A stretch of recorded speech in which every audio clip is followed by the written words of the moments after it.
huge scheme. It's not just how it will affect Stoke Mandeville, but nationally. Do we need it? Is there a better, cheaper, easier option? Is there an alternative? Who will pay for it in years to come? And how will it affect our regional rail services? There are exhibitions at the top of the hall, and as I said, papers will give you some of those answers. I work to Cabinet Member Martin Tent, who often refers to himself as a Cabinet Member for difficult things, which I think makes me the head of difficult things, potentially, and perhaps none so more difficult than High Speed 2. What I would stress is that last week when I spoke about HS2 at a meeting that Jenny attended, I was accused of being passionate. I will do my utmost not to be passionate this evening, so if you catch me being at all passionate, please shout out. Because it is clearly not my place to get at all impassioned about a project such as this, particularly as a local resident who might be affected. There you go, I have now declared my interest in the scheme. First of all then, for the facts and figures on High Speed 2. We were told it was essential for the country. We were told we needed to compete with Europe and Asia. We were told we needed this big investment to generate jobs. We were told that journey time was key and that speed sold seats. We were told it's okay, the noise can be managed. Was that talk of HS2? Was it perhaps talk of HS1? Neither. Concorde. That's what we were told of Concorde many years ago, back in the late 50s to mid-60s. And at that time, in that project, costs increased 4 times over in just 5 years. However, we are told at present that the HS2 cost estimates are robust. One other little point, we've heard about HS1 already. Their business case for High Speed 1, that has now been sold off, was based on 21 million passengers a year. The actual is 7 million passengers a year. That business case was proven unnecessary. And to pick up on David's point with regard to the private sector investment, the last private sector investment in a major infrastructure project in Britain was in the Channel Tunnel. HS1, Crossrail have been publicly funded infrastructure investments. So what I'm going to run through very quickly, or as quickly as I'm able, is to look at the costs of the country, the business case, the environmental costs, the local impacts. What some of you won't realise is actually what your council's approach to this project is, and also what you can do. So the total cost estimates for High Speed 2 London to Birmingham without the trains is £17 billion. The total cost, if you then extend that route to Manchester and Leeds on the Y, gives us a figure of £33 billion. As I say, in context, that cost is £160 million for every linear mile built. That is also £51 million for every one of those 650 constituencies in the country. It's at least £1,000 for every household in the country that taxpayers will be paying for the project. And in terms of Buckinghamshire, and okay, maybe that makes me a bit NIMBY, but in terms of Buckinghamshire, when you look at the fact that Buckinghamshire is a third of this route from London to Birmingham, that figure equates, a third of that cost equates to £120 million investment in infrastructure in Buckinghamshire every year for the next 50 years.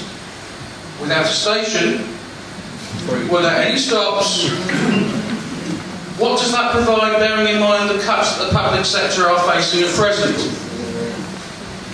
Okay, let's look at the business case. The government is claiming, we're being told, there is £44 billion of economic benefit based on journey time savings for business travellers. 1,100 of them on every train, north and south. It's based on a model of passenger growth over 15 years. An outdated model, but I'll come back to that. It's based on creating 40,000 jobs in the country. And the business case also includes this wonderful phrase that is built in here of wider economic benefits. What they are we haven't yet figured out, but there are wider economic benefits. So that £44 billion of economic benefit is based on a journey time saving to Birmingham, which is not 35 minutes as claimed, because the fastest train from London to Birmingham can do that journey in 1 hour and 12 minutes, and does it regularly in 1 hour and 12 minutes. The average is a 35-minute saving, but some services will do it in that time. So London to Birmingham is 23-minute saving for some services. The new Curzon Street station, which is the interchange in Birmingham, is a station which is not in the city centre. My parents live in Birmingham, I know where it is personally. It is a good 10-minute walk from that station to the city centre. Go figure, time saving. All the business passengers who are saving this wonderful amount of time on the train, in their business case, are earning on average £66,000 a year. Every single one. The passenger growth forecasts that are being used in the business case for High Speed 2 were challenged by the Transport Select Committee and others for High Speed 1. Were proved to be inadequate, and yet they are still the ones that are being used. Our 40,000 jobs, 73% of those are created in London.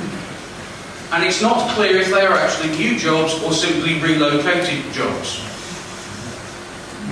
As I've already highlighted, it's also not clear how the wider benefits of the economic benefits are actually quantified. The environmental costs.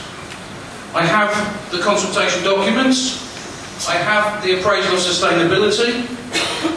That is based entirely on desktop studies, looking at maps, looking at information. It has not been based on any field work.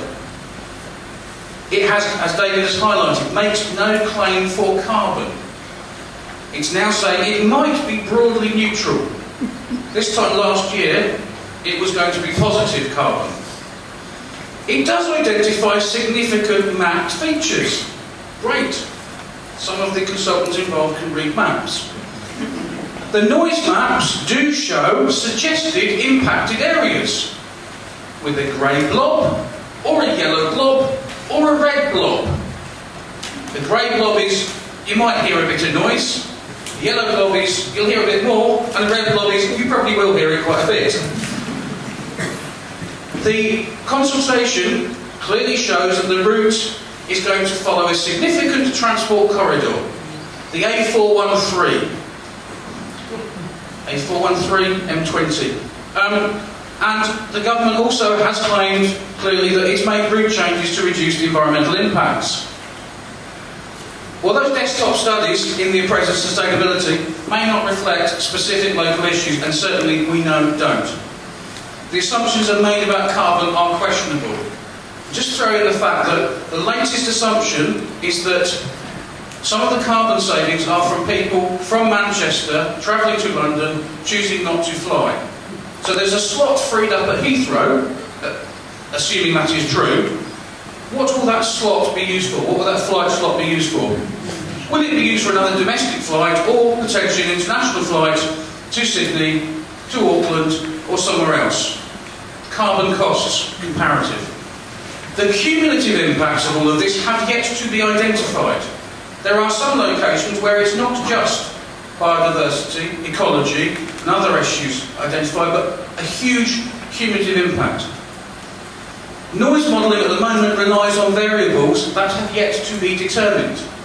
So those grey blobs, yellow blobs and red blobs aren't really telling us very much.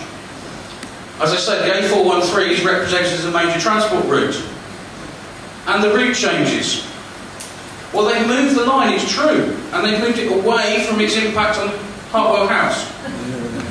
That actually just brings it closer to Southcourt, Hawkslade and Fairford Leys. The initial impact assessment that we've done in general. Typically, the track bed for HS2 is going to be 22 metres wide to allow for 2 sets of track, north and south, masts for overhead power lines, communication cables, drainage and access roads, and routes for maintenance.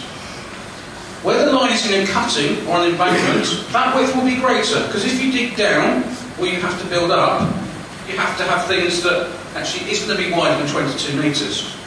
The power lines along this track are supported by masts 60 metres apart and 8 metres tall. In addition, every so often there will have to be electricity substations or transformers beside the route. Bridges above the high-speed line may also need extra clearance for safety. In terms of local impacts, what does this actually mean? Yeah, this is going to get a bit NIMBY, but this is our reading of what the maps are showing locally. In the Aylesbury area, on map 9, you can identify that there's clearly the possibility of 2 road closures over Wendover bypass. So Small Dean Lane gets diverted round and the route out to Aylesbury gets diverted. It appears to reroute the A413 bypass at Nashley Junction. Actually, having read the route engineering report today again, it does reroute the Wendover bypass at the Nashley Lane Junction. There's a 600 metre viaduct, 600 metre in length, begins near the old St Mary's Church outside of Stoke Mandeville. That viaduct climbs, and we're talking at the base of the track, from 2.7 metres to 5.5 metres above ground level. Move on to map 10 in their route maps. The viaduct falls to just over 4 metres above. Now, we had an interesting question on this that David gave us some clarification on today. We weren't entirely sure. There was a question about what the Risborough Road did around HS2. Because Risborough Road, as it leaves near the Goat Centre, had to do something. Now, in the route engineering report, it says HS2 would go over the road. Okay? On the map, it showed it going under the road and the road going up above it. We've got clarification of the letter from the Department of Transport. That is quite right. Risborough Road will be diverted over High Speed 2. That road will be moved, according to the map, east, closer to Stoke House, on a bridge up to 30 metres above ground level. There is actually, we've done a cross-section of it on the wall over there, which highlights how tall that is. 13 metres is pretty flipping big.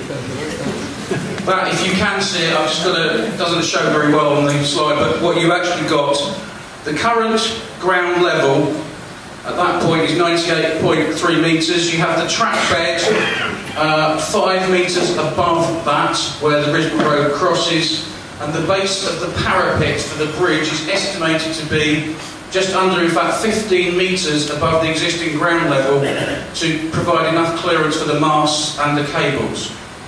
So that gives you some idea. 50 metres is in feet, getting on for 50 feet tall.